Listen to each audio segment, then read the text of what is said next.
freedom. We take the battle to them.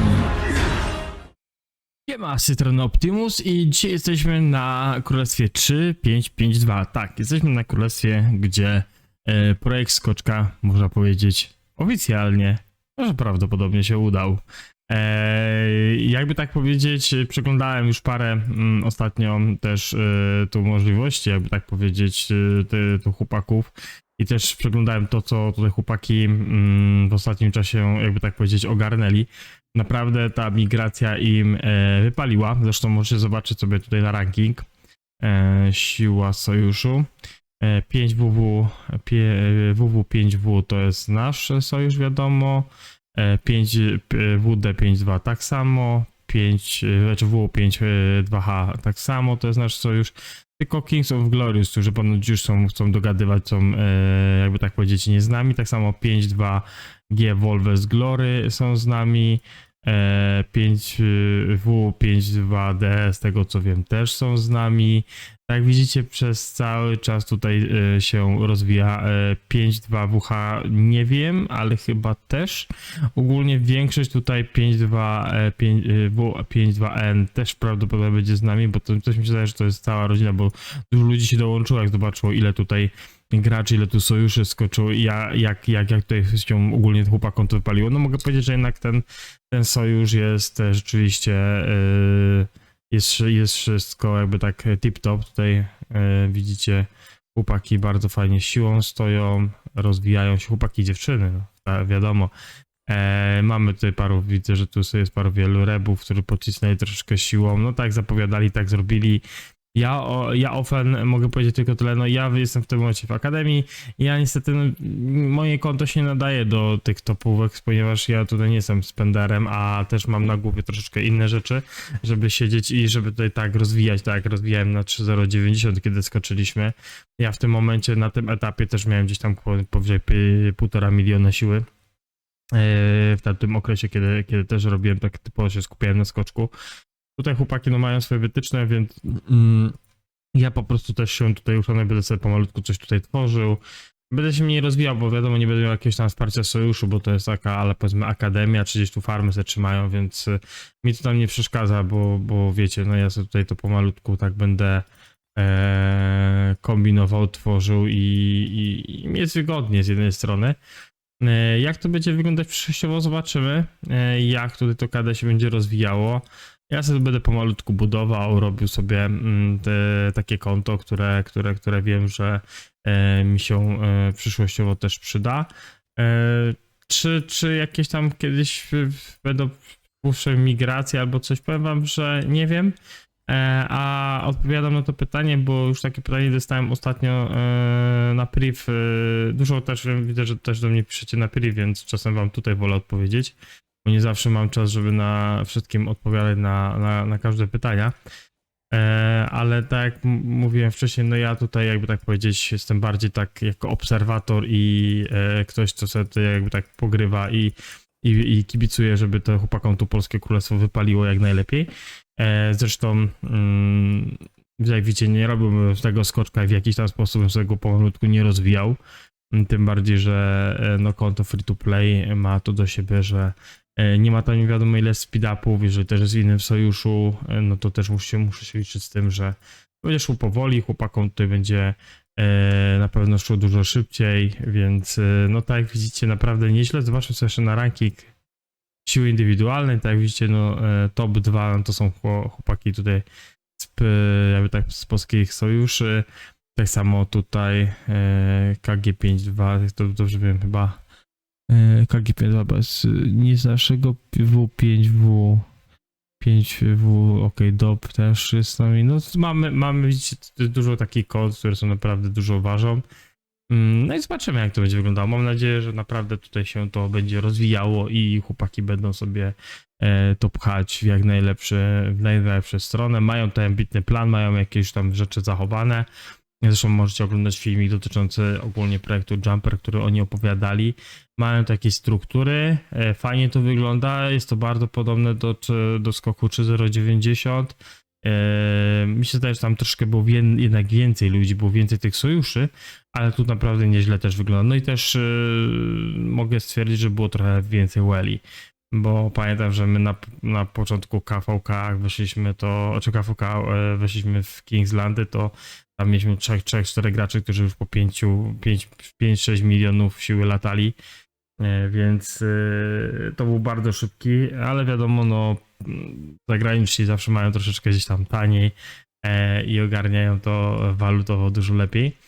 Nie będę ukrywał, że tutaj w Rise of Kingdoms w ostatnim czasie projekty różnie wypadają. Tak jak widzieliście ostatnie filmiki, jak robiłem z projekt Jumper, to były te stare, no to pierwszy projekt upadł zanim się prawie zaczął. Drugi projekt był bardzo fajnie przemyślany, tylko moim zdaniem było za długo, bo mieli 600 ludzi, a te 600 ludzi ciągnęli chyba przez 4-5 miesięcy i to w końcu nie wypaliło, bo ludzi naprawdę mało skoczyło. Z tego co wiem, z ten projekt, który ostatnio wam pokazywałem, nie mówię o tym Underworld, ale mówię o tym jeszcze poprzednim, to oni tam ostatecznie nawet przenieśli się na inne KD. Chyba to było 2.4.8.4 i skoczyli na 2.4.8.6 jakoś tak i oni też no pozmieniali, bo też tam się pozmieniała jakby tak hierarchia, więc też musieli zmienić, jakby tak powiedzieć, banderę. No, tak to wygląda przy projektach skoczków. Słyszałem, że tutaj przy niektórych skoczkach z Rosji też coś nie wypaliło, którzy tutaj mieli migrować na to KD, gdzie teraz jesteśmy na 3.5.5.2. Też mieli zrobić jakąś tam różnicę. Justice to są Francuzi, z tego co mi tutaj Luke pisał wcześniej. Tak, czy ten drugi sojusz to są właśnie Francuzi. Więc i Francuzi się dołączyli do naszej rodziny, więc naprawdę fajnie. Ogólnie wiem, że Polakom i Francuzom dobrze się współpracuje, bo mam przykład z 3080, jak Pretel opowiadał, że oni to właśnie z francuskim projektem też coś tam współgrali na KVK1, więc wiem, że Polacy z Francuzami naprawdę fajnie współgrają.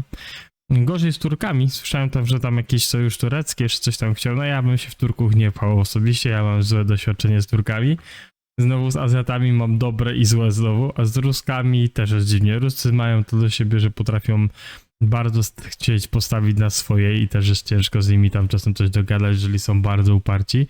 No ale wiecie, jak to czasem jest, nie?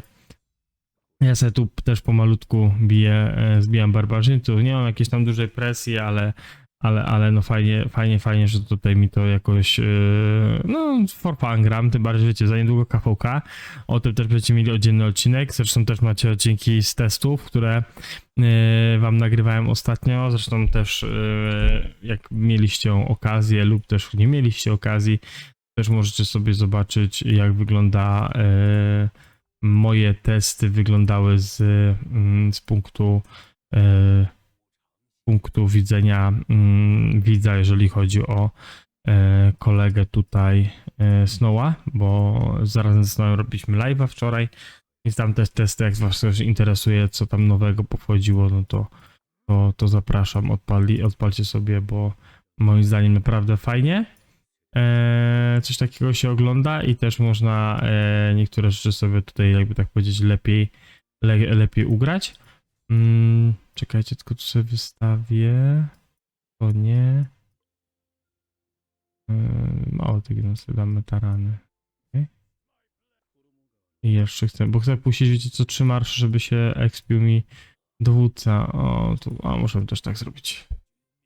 Alias Budik. I się Budika expił, sobie lotarii Budika do barbarzyńców też będę dobrze. Ja to będę sobie, wiecie, farmił, barbarzyńców klepał. I przede wszystkim farma. Pewnie może mi się uda tam na jakieś nagrody załapać, jeżeli będzie taka możliwość. Wiem, że to jest dużo też kont do wykarmienia, więc moje konto majnowe, a tutaj chłopaków, no to wiadomo, że są przepaści. Ale no zobaczymy też, jak to wszystko przyszłościowo będzie wyglądać.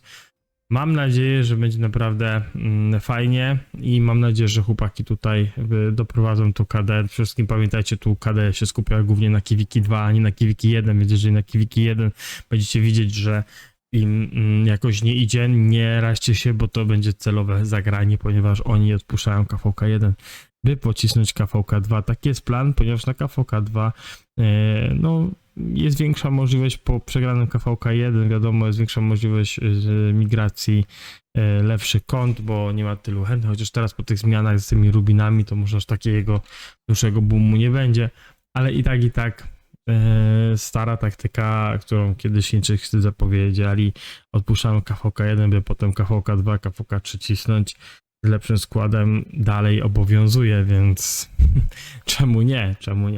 Więc tutaj mam nadzieję, że też to wygląda tak. Widzicie, też weszło coś, co ja kiedyś napisałem do Lili, że chciałbym, żeby coś takiego było raz na rok, ogólnie w Rise of Kingdoms. Nie wiem, że to może być nierealne, że oni to w to poszli, żeby reset jednego legendarnego dowódcę raz na rok, ale to nie jest głupi pomysł. Tu akurat, zresztą moim zdaniem też nie jest mądry pomysł, że oni dają raz na 14 dni na KVK1 reset dowódcy. No jeżeli jesteś spenderem, to jakoś wykorzystasz, okej. Ale jeżeli nie jesteś spenderem, no to ja tego w ogóle nie kumam, nie? No wsadziłem źle głowy, okej, ale to, że taki boost związany z, tak jak widzicie, z tym resetem, czy on jest tak ważny na KVK 1, 2? Nie wiem, ciężko mi jest powiedzieć na tą chwilę, ale no co zrobisz? Lilith ma swoje pomysły, jak zawsze.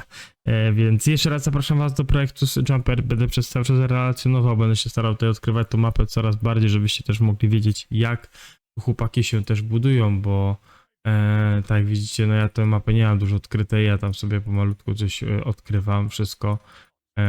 Więc jeżeli będę miał coś tutaj więcej, jakichś informacji, no to wam po prostu będę udzielał, jesteśmy na bieżąco przez cały czas tutaj też z Radą, z całą ekipą. O, to znowu szwankuje? Co ty to? No, więc jak coś, to trzymajcie się, zostawiajcie lajka, komentujcie, subujcie, jeżeli się tu udostępniajcie filmik. Naprawdę to mi pomaga w dalszym tworzeniu, rozwijaniu tego kanału. Pamiętajcie, że wy go też pchacie, ja tutaj tylko tworzę i pomaga wam to zrozumieć grę lepiej. Jeżeli oczywiście wam się to podoba, no to subujcie, zostawiajcie łapkę. Trzymajcie się, elo, hej.